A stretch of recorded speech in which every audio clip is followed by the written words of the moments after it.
নমস্কার, আমি সঞ্চিতা রিয়া ফ্যামিলির নতুন একটি ব্লগে আপনাদের সবাইকে আরও একবার স্বাগত। যদিও ভাবছিলাম সকাল থেকে ব্লগটি করব না, তো হলো কি মেয়ের ইচ্ছেতে ব্লগটি শুরু করলাম। এই যে সকালবেলাতেই প্রচণ্ড পরিমাণে ঝড় বৃষ্টি শুরু হয়েছে, আর সকালে ওয়েদারটা যে এত খারাপ ছিল, পুরো মনে হচ্ছিলো সন্ধ্যা হয়ে গেছে। কিন্তু এখন ঘড়িতে সময় 8:30 থেকে 9টা এরকম সময়। তো এরই মধ্যে প্রচণ্ড বৃষ্টি, তার সঙ্গে তো ঝড় তো উঠেছেই, আর বিদ্যুতের ঝলকানি। তো বৃষ্টিটা একটু থেমে গেলে মেয়ের কাণ্ড, ও যে পুতুল খেলছিল, তো পুতুলের জন্য জল সইতে যাচ্ছে।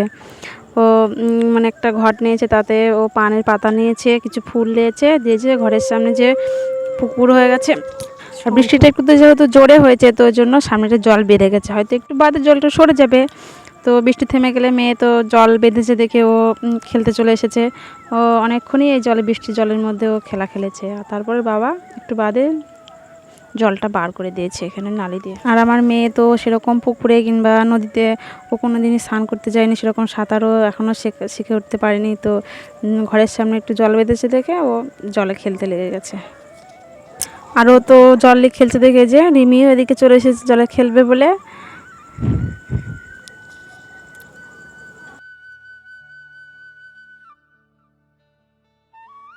তারপরে ওই যে পুকুরে খেলাটা শেষ করে ও একবারে স্নান করে নিয়ে চলে এসেছে। আর হয়তো ও জামা কাপড় সব কাদা হয়ে গেছিলো, জলে এত জোরে জোরে লাফাচ্ছিল। তো আমি বললাম স্নান করে নে, তারপরে একবারে ঘরে চলে আয়। তো স্নান করে চলে এসে এই যে পুতুলে জল সইতে গেছিলো, সে খেলনাগুলো নিয়ে আবার খেলতে বসে গেছে। তো চলুন আমি স্নান করে আসি। তারপরে যে আমি স্নান করে চলে এসেছি, আর এসে ঘরে দেখছি মেয়ে ওদিকে ঘুমিয়ে পড়েছে। হয়তো একটু বাবার সঙ্গে মোবাইলে কার্টুন দেখছিল, তো দেখতে দেখতে ঘুমিয়ে পড়েছে।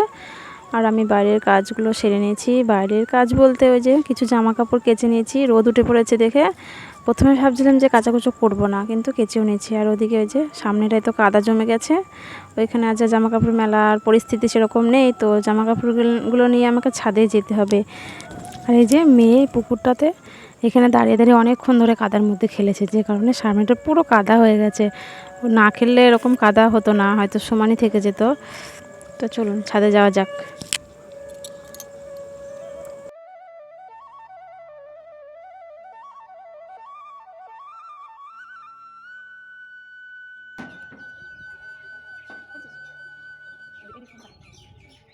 ছাদে এসে দেখছি ছাদে খুব সুন্দর মিষ্টি রোদ উঠেছে। আর দেখলেনি তুই সকালবেলাতে পুরো অন্ধকার, মনে হচ্ছিল না যে এরকম রোদ উঠবে। আমি তো প্রথমে কাঁচা কাচার জন্য রেডি হয়েছিলাম, কিন্তু ভাবছিলাম যে কাচবো না, কিন্তু রোদ ওঠা দেখে আমি এগুলো সব কেচে দিয়েছি। আর দিনটি দেখে বোঝা যাচ্ছে না যে সকালবেলা প্রচণ্ড পরিমাণে ঝড় বৃষ্টি হয়েছে। মনে হচ্ছে যেন সারাদিনই খুব সুন্দর মিষ্টি একটা রোদ হচ্ছে, সকালে কোনো বৃষ্টি হয়নি কিংবা ঝড়ই হয়নি, এরকম একটা ভাব। এরকম দিনগুলোই ভালো হয়, কেননা সকালে যে একটু বৃষ্টি হয়েছে, দিনটি সারাদিন ঠান্ডা ঠান্ডা ভাব থাকবে, কিন্তু রোদটাও দেখা যাবে, এটা হলেই ভালো হয়। এদিকে জামা কাপড়গুলো সব মেলে দিয়েছি, একটু বাদে হয়তো শুকিয়ে যাবে। যে মানে রোদও হচ্ছে ঠিকঠাকই, হয়তো 1-1.5 ঘন্টা সময় লাগলে হয়তো জামা কাপড়গুলো শুকিয়ে যাবে। তো আমি একটু এখানে দাঁড়িয়ে নিয়েছি, একটু একটু রোদ যা একটু পড়ছে, হয়তো একটু গরম লাগছে ভেতরে, একটু গরমের ভাবটা আছে, তো ওই জন্য এখানে একটু দাঁড়িয়ে নিলাম নারকেল গাছের ছায়াতে। আর আমি নিচে যাওয়ার সময় দেখছি আমার মেয়ে ঘুম থেকে উঠে চলে এসেছে ছাদে।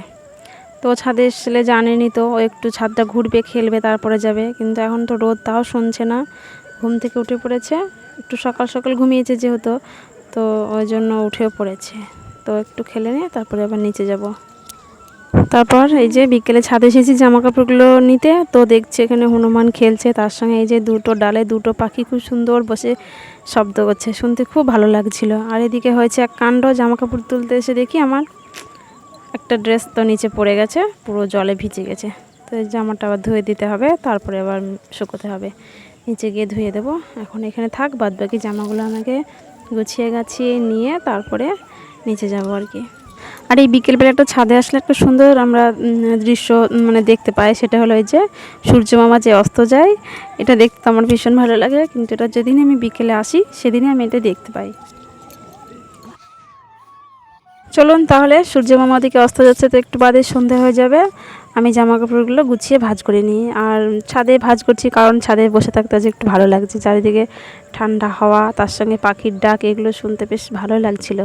তো আমি একাই আছি ছাদে, আজকের মেয়ে আসেনি, ও তো ড্রয়িং আছে, ওর বাবার সঙ্গে ড্রয়িংয়ে আঁকতে গেছে। তো ওই জন্য আমি একাই এসেছি। আর ঘরে থাকলে হয়তো আমাকে একা একাই থাকতে হবে, তো ওই জন্য ভাবলাম ছাদেই বসে বসে জামা কাপড়গুলো ভাঁজ করে নিই, তাহলে ভালোই হবে আর কি।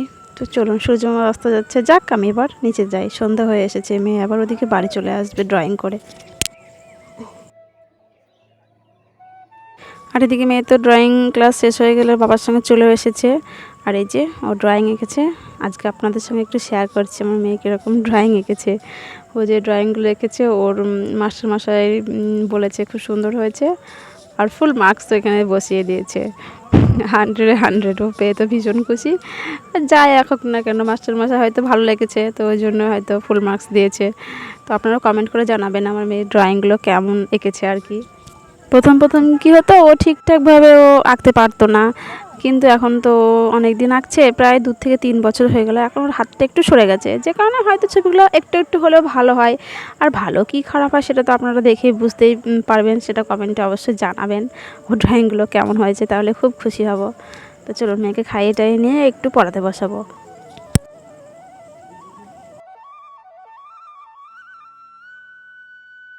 ওর পড়া হয়ে গেছে, তাই বাবার সঙ্গে একটু খুনসুটি করছে। চলুন আমি এদিকে রান্নাটা বসিয়ে দিই। আর আজকে একটু ঠান্ডা ঠান্ডা ভাব আছে বলে মেয়ে বললো মা একটু খিচুড়ি বানিয়ে ফেলো, তো ওই জন্য প্রেসারে আমি খিচুড়ি চাপিয়েও দিয়েছি।